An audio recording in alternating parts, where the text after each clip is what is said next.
On a souvent l'image d'un secteur immobilier un peu traditionnel, très ancré dans ses habitudes. Eh bien, cette image est en train de voler en éclats. On assiste à une véritable révolution numérique, une transformation profonde qui redéfinit absolument tout, de la construction d'un immeuble jusqu'à sa gestion au quotidien. Et pour bien comprendre l'ampleur du phénomène, un seul chiffre suffit. Aujourd'hui, 9 projets immobiliers sur 10 commencent sur le web. Ce n'est plus une option, c'est un fait. Le digital, c'est devenu la porte d'entrée principale du marché. Alors dans cette analyse, on va décrypter ensemble cette révolution en 5 temps. D'abord, on verra pourquoi elle est devenue inévitable. Ensuite, on plongera au cœur des technologies qui la portent. Puis, on regardera l'impact sur les métiers, la place de la France en Europe. Et pour finir, on se projettera vers l'avenir avec ses défis et ses opportunités. Allez, on commence. Première partie, la révolution inévitable. Comment est-on passé d'une évolution lente à une accélération fulgurante? La tendance était là, bien sûr, mais un événement mondial a tout changé. Il a agi comme un véritable détonateur.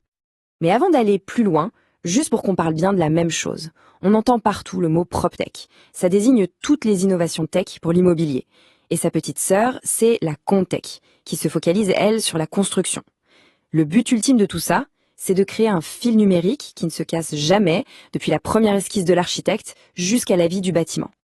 Et ce fameux détonateur, ce grand accélérateur, c'était bien sûr la crise sanitaire.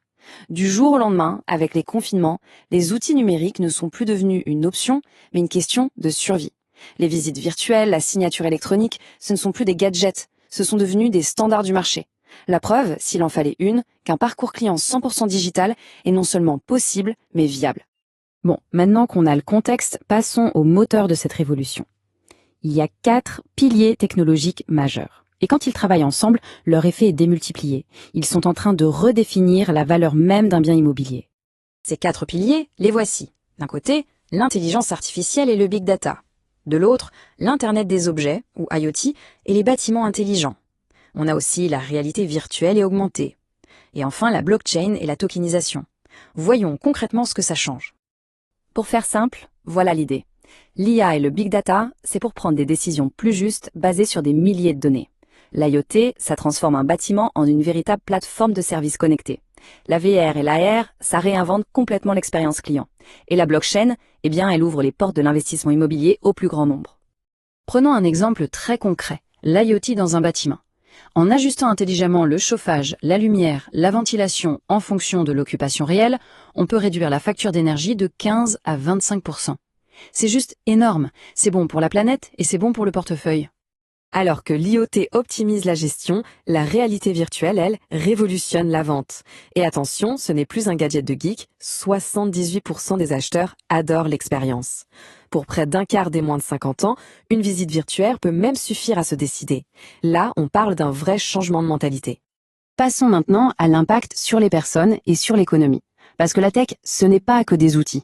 Ça vient restructurer en profondeur les métiers, les stratégies, les modèles économiques. La grande question qu'on entend souvent, est-ce que la technologie va remplacer l'agent immobilier? La réponse est un non catégorique. D'ailleurs, 88% des particuliers le disent, ils veulent garder le contact humain. L'objectif n'est pas de remplacer, mais d'augmenter, de créer un agent augmenté qui, libéré des tâches répétitives, peut enfin se concentrer sur sa vraie valeur ajoutée, le conseil. Et ce gain, il est bien réel. L'automatisation peut faire sauter 30% du temps passé sur la paperasse. Pour un gestionnaire, ça peut libérer jusqu'à 40 heures par mois. Ce temps n'est pas perdu, il est réinvesti là où ça compte vraiment, dans la relation client. Cette révolution, elle touche aussi l'investissement. Fini le temps où l'immobilier était réservé à ceux qui avaient un gros capital de départ. Grâce à des technologies comme la tokenisation, on peut maintenant fractionner un bien en petites parts numériques. Concrètement, ça veut dire qu'on peut acheter un bout d'appartement pour 10 ou 100 euros. Ça démocratise radicalement l'accès à l'investissement dans la pierre. Allez, on prend un peu d'auteur, on sort de l'Hexagone et on regarde comment la France se positionne sur la carte de l'Europe. Et vous allez voir, la dynamique est vraiment intéressante. Alors c'est vrai, les marchés britanniques et allemands sont plus gros, plus matures. Mais c'est la France qui affiche le taux de croissance projeté le plus rapide de toute l'Europe, 16,1% par an.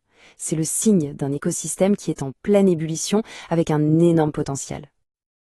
Alors bien sûr, il faut regarder les deux côtés de la médaille. Du côté des forces, on a cette croissance record, un écosystème qui s'organise bien et des lois qui aident. Côté défi, le marché reste plus petit et les levées de fonds moins importantes que chez nos voisins.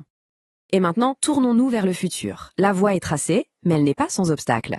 Il y a des défis critiques à relever et des grandes tendances qui vont dessiner le paysage de la prochaine décennie. C'est fascinant de voir le double rôle de la réglementation. D'un côté, elle agit comme un accélérateur. La loi Elan ou le règlement européen EIDAS légalise le bail numérique, la signature électronique, ça pousse l'innovation. Et de l'autre, elle impose des garde-fous, comme le RGPD sur la protection des données, qui sont absolument vitaux. Et ce risque, il n'a rien de théorique. Un grand groupe français en a fait les frais. 400 000 € d'amende pour une faille de sécurité. La leçon est très claire. La conformité, ce n'est pas une option, c'est le socle de la confiance. Alors qu'est-ce qui va tirer le secteur vers le haut dans les années à venir? Le moteur numéro 1, sans aucune hésitation, c'est la durabilité, la green tech. Viennent ensuite l'IA générative, le gros défi de faire communiquer entre tous les systèmes, et surtout l'investissement dans les compétences, dans l'humain. La question qui se pose maintenant à tous les acteurs du marché est donc la suivante. Est-ce qu'on doit voir tous ces enjeux, la réglementation, la formation, la data, comme des contraintes, ou est-ce que ce ne sont pas, en fait, de formidables opportunités pour se différencier? La conclusion est là. L'avenir de l'immobilier n'est pas qu'une histoire de technologie, c'est une histoire de stratégie et par-dessus tout, une histoire d'humain. Il appartiendra à ceux qui sauront collaborer, investir dans des compétences et transformer les défis d'aujourd'hui en leurs avantages compétitifs de demain.